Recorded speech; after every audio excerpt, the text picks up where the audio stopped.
to the Spudcast, the podcast where we bring you the stories, the successes, and the real community conversations behind Moorhead area public schools. I'm your host, Brenda Richmond, with our superintendent, Dr. Brandon Lunick.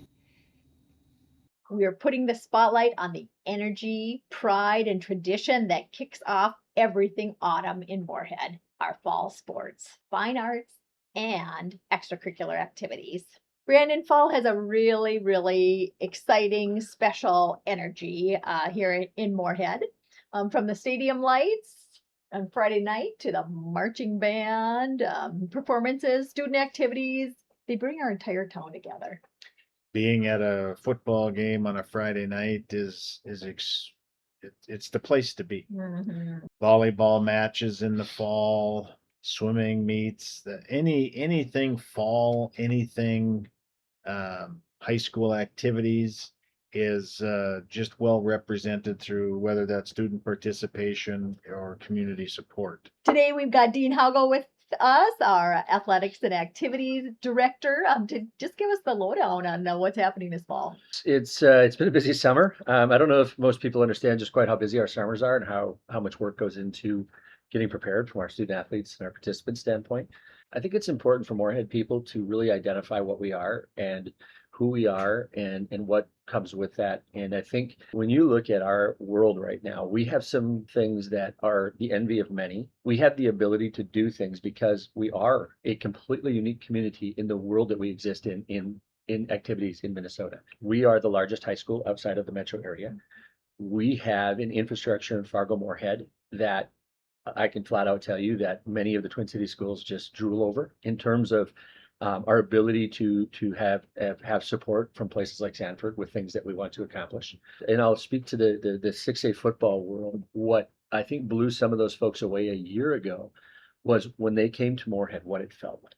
Yeah, let's circle back to that, Yeah. Dean, because we may have new families here that don't know about that. And really, the energy around fall sports is through the roof. And coming off of that season where we moved up a division to 6A and then made the run all the way to the state championship. Talk about that little and how that sets things up for this year. I think what people learned, like I said, is that we do have some built-in things here that are really remarkable, including community support. From that standpoint, I think we come into this year, that is a huge transition. When you look at all of our fall activities, pretty much everybody's all of our teams are in the same kind of, section year to year. Everything is really consistent. But last year, the jump from 5A to 6A, where we became the complete outlier in the 6A world, I felt like I knew where we would fit and that we would do really well. And I think that was maybe an unknown within our community, even within our school community. People are like, oh, how is this going to go? How are they going to treat us? We have been treated in that world as well as we could possibly be treated, meaning that, like, if you looked at our schedule last year, we played every game at 6:00. That's a Moorhead thing. That's a request we made of the teams that we play, and every one of them honored. We do that a number of different times to save on travel costs for everybody. We can't do it through the entirety of our schedule, but we do it on a few different weeks. So from our standpoint, it was really a seamless transition from many sides of it. More than football, there's obviously lots and lots of other activities happening as well. It should be a good fall. Well, building on that excitement that you just touched on, what's the overall outlook for the rest of the programs that you have kicking off in the fall?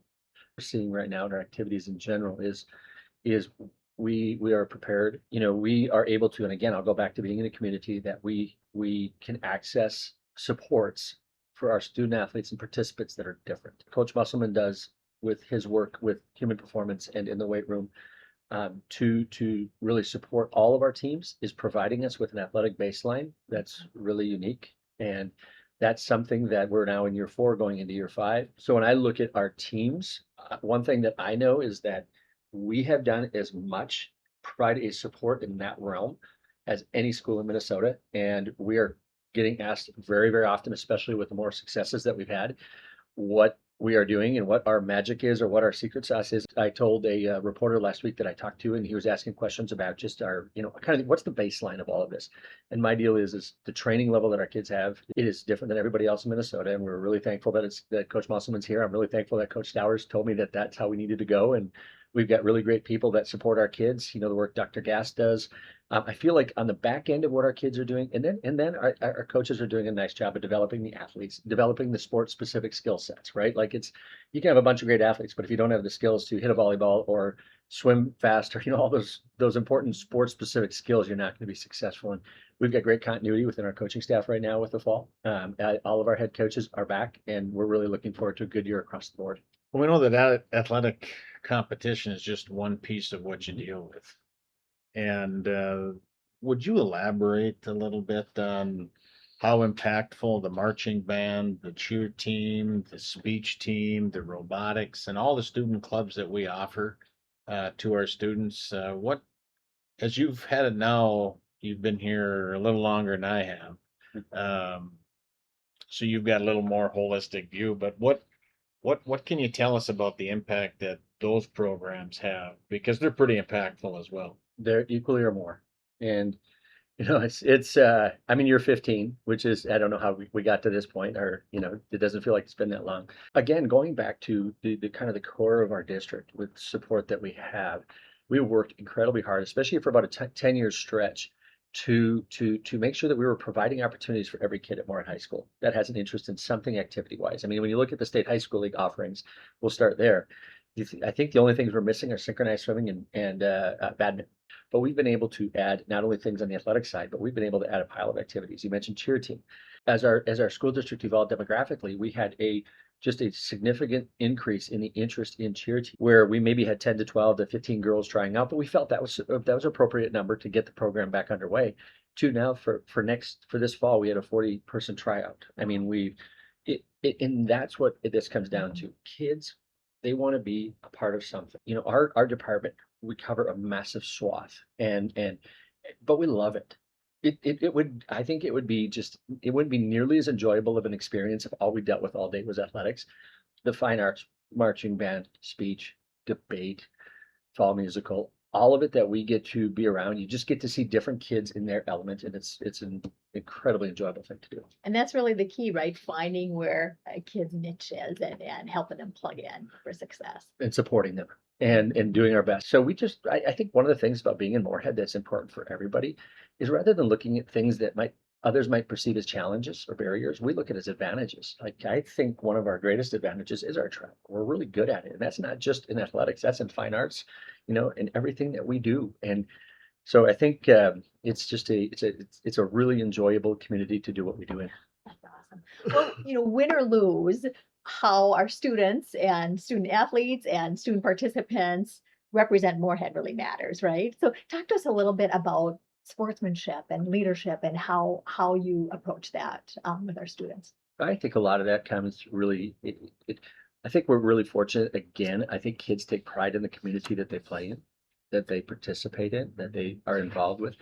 And again, though, Brenda, I would say this, like, it's simple things like how we handle ourselves in hotels, how we handle ourselves when maybe the lights aren't on us is a really vital thing. And what are our expectations? And I think our coaches and our advisors do a marvelous job of setting expectation. And we operate very much on a collegiate mindset, with not the level of supports that we provide, but the amount of travel that we do.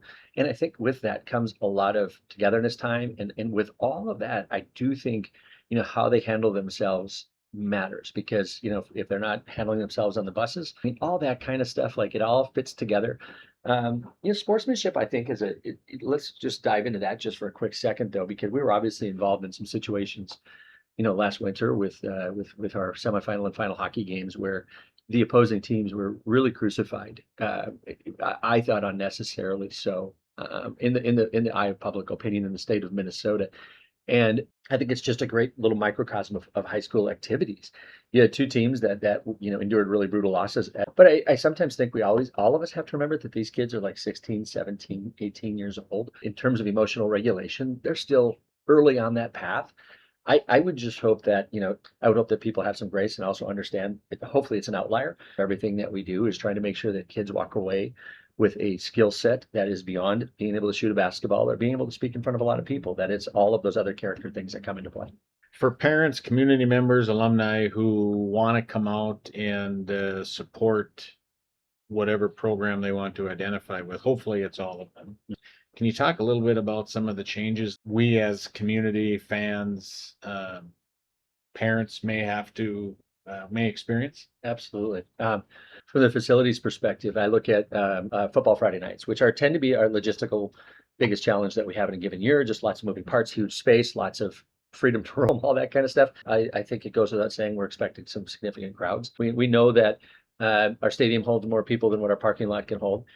There will be parking on both sides of the facility, on the west side of the high school and the east side. People hauler golf carts available from All Seasons Motorsports that we're working with them to make sure that we have some student leaders that are going to be hustling through the parking lots to help some of the folks that may be mobility challenged, or it might just be a really long walk, to try to help people. So we're going to try to alleviate some of the pressure on the walk to the stadium. We are still a little bit, old school in that way, where we do like the feel of having some people around the field. So we'll have a little bit different setup. You'll still be able to stand and watch if that's your preference at a Spud game. So that will be, the ticketing should be pretty clear. Same ticket entrances on the west side near the concessions, and then on the east side near the parking lot. On the operational side, yes, this has been our biggest change from an operations standpoint in terms of how our community interacts with us, both in knowing when events are, getting tickets for those events. Because I know that our population really enjoys having the orange schedule cards. Every year, I think we can maybe move on to everything being digital, but we hear you loud and clear, and we will make sure the orange schedule cards are out for the fall. We did shift, and we are now on a platform that's called Bound. I think people will find it to be very user-friendly. We as ADs are still learning how it works, but you'll be able to find all of our schedules on our Bounds platform. That will take care of game schedules in pretty much any event that's underneath the umbrella of the activities department, which is most every event at Moorhead High. Also, with the Bound platform will come ticketing, and there will be obviously the ability to pay prior to an event with a credit card online and have the ticket on your device. It will be a little bit different. We're going away from our school because that went away, and we also had GoFan as our ticketing platform, and Bound was able to provide us the game schedules and the ticketing platform all integrated into one system. So it'll be a little adjustment for our community, but we'll do our best to get user information out in the next few weeks. That's good to know. That's a lot of change. But could you talk about the one big change that we're going to experience? And it's, if you're traveling and you would listen to 970, you would always get Larry Knutson. Yeah, what a legend that guy is. Spud fans have been incredibly blessed with crazy levels of longevity with a lot of the people that they see at events or listen to at events. Filling Larry's shoes, that's not a one-person task. Jim Childs is taking on the football in the fall. We're still trying to navigate what the rest of the year is going to look like. But Jim, I think, will do a marvelous job. And obviously, we work in conjunction with 970 and Steve Hallstrom, and they've been really influential in getting that in alignment. Selfishly, I mean, I was listening to Larry in the 1980s when my brothers were playing football at Concordia, and he broadcast all the games I played, and he's been such an integral part, and I'll say it personally, of my existence really for an incredible number of years, a real backbone of Spud activities. And so I think for a lot of us, I mean, it's interesting when somebody like Larry retires to hear the number of people that would sit and, watch the game but listen to Larry. Mm-hmm. And so I think that will be a massive change for our community. But hopefully Larry can sit back on a Friday night and enjoy listening to the Spuds and be able to kick his feet up a little bit and enjoy some of those games too. We've had just a staple of really incredible people since I arrived in Moorhead 15 years ago. And, with time comes change, and we will fill some of those voids, and hopefully we can keep some people in those positions for a good long time.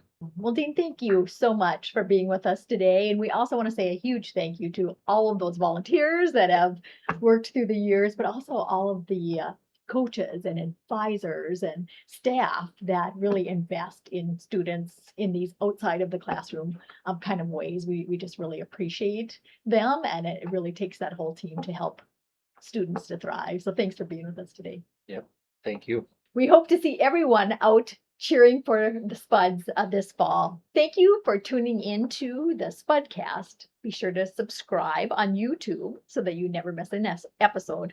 Once a Spud, always a Spud. And as always, it's a great day to be a Spud. Underneath the dirt, we grow so strong.